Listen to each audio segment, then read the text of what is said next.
ГСП онлайн. Городские новости сейчас. Уже 6-й год в Ухте накануне новогодних праздников проходит благотворительная акция. Православная служба милосердия при Свято-Никольском храме призывает всех подарить радость на Рождество. Но не только своим родным и близким, а тем, кому в силу жизненных ситуаций этого человеческого тепла не хватает. В службе собирают подарки из конфет, мандаринов и других приятностей, а затем дарят их в больнице, психоневрологическом диспансере и других соцучреждениях.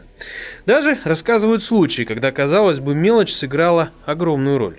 До сих пор вот эта история, она с продолжением, до сих пор вот у нас были, вот два брата есть, да, один Юрий у нас на складе до сих пор работает, и Андрей, да, вот когда мы первый раз, в первый год организовали эту акцию, он лежал в больнице зимой, у него были обморожены ноги, и вот мы ему подарили 3 мандарина и конфеты, да, но вот это его так подняло, да, а они жили на улице.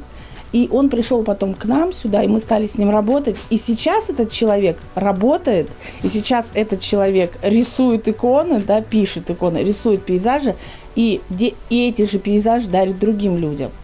На сегодня уже собрали более 1000 подарков, но нужно еще порядка 300. А именно, более 100 килограммов конфет и примерно 2 ящика мандаринов. Помочь подарить радость на Рождество нетрудно. Вы можете купить фрукты или конфеты и принести их с 9 до 17 в часовню, что на выезде из города по дороге на Сыктывкар, близ заправки Лукойла. Или же помочь деньгами, перечислив их по реквизитам, что сейчас на экране.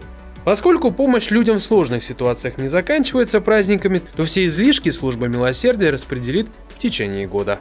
Ну а тем, кто откликнулся, конечно, большое спасибо.